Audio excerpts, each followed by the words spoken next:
So Doc, last week I went line dancing, and as you know, you had to fix me. My body shut down, my legs shut down while I was on the dance floor, and I just had to stand there and pretend like nothing was happening until I could work my way off the floor. But I had an electrical storm go into my legs, and they just kind of stopped working, and they hurt incredibly bad, almost like oxygen deprivation. And so then the next day you adjusted me, it made it better. But then Thursday I was so dizzy in my head, my atlas and my axis came out. And so how can line dancing cause my brain to go off kilter? Yeah, well, a couple of different ways. For you individually, you were dealing with certain movement patterns affect very specific areas within your brain that are weak.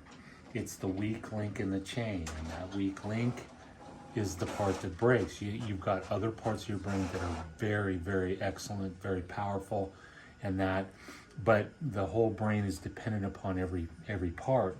And so when that weak area goes down, the whole brain goes with it. And so, and the factor of getting storms into your legs and the spasms makes total sense, because it's happening from what we call the central nervous system, the brain, spinal cord, brainstem. A central nervous system problem is going to manifest itself. If it manifests itself from a musculoskeletal point of view, it's going to be spastic, just like a stroke, right? It's going to spasm. If it's a peripheral nervous system, if it's outside of the spinal cord, then it's going to be flaccid, like foot drop. That's why they have to wear the PFO to lift their foot up, because they can't. Well, this is a central nervous system problem. The other way is we create but through the movements that we do consistently over and over again, and we combine that with the movements that we quit doing. The movements that we quit doing, we can't do.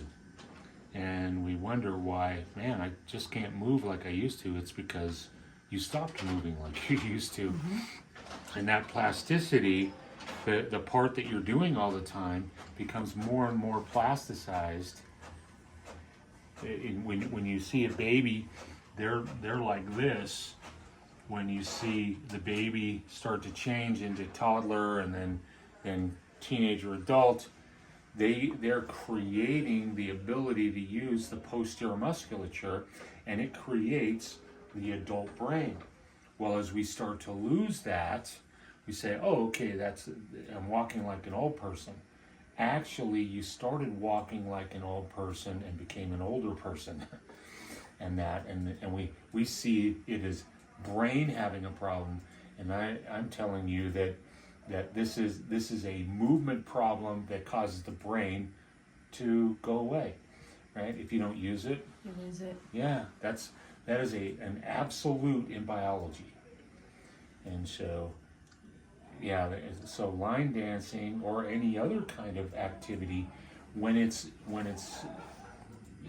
affecting areas that are weak, it could be disastrous. Mm-hmm. When we do, like let's say we do line dancing and we don't do any other kind of movement patterns, over time that becomes plasticized and other movements become a problem, because now those areas of the brain that allow you to make those movements are now super weak and on their way out. That's terrifying, because I dance still all the time, and I am doing jazz, mostly modern, and I am going to the sides, and so that's just my brain is just so weak. That part is weak, not everything. Yeah, that's what that's what I want to emphasize. There's much of your brain that is very, very strong. Well, it's the weak part, and if you focus on that weak part and press it too hard, it's going down. And so you have to be very, very careful with how you're approaching it. And that's what we do. We're watching for fatigue. If we see fatigue, we're done. Okay. Right? We're giving it a break. The three things that have to happen in order to have growth and development are: number one, stress it; Number 2, nutrition it. And number 3, recover it. And what's the most important of those 3? Recovery. Recovery. If you don't recover it, well, you're just tearing it down more and more and more. And our whole model, especially here in the United States, is 110%, which is impossible actually, from a statistical point of view, right? And we're going to push it harder and harder and harder. And you can do that with muscles; they just get sore, but you can't do that with the nervous system. You'll kill it. You can't do lactic acid fermentation. The pH changes in lactic acid fermentation will cause brain damage. So it avoids it. It just shuts it down.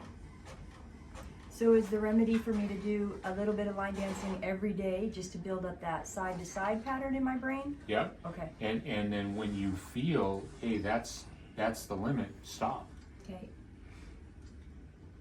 I think also being very social and just having to be on and then sitting up in a hard chair, being social and keeping my head turned, it was just really hard on my dystonia. Yep. I think I just set myself up for a perfect storm. Yep. And once you hit fatigue, you got to recover it fully, or you're going to keep on bumping up against what is the potential currently. Yeah. Well, I did have to cancel everything that I did for almost 5 days. Yep. So I didn't leave my house for about 5 days. Yep.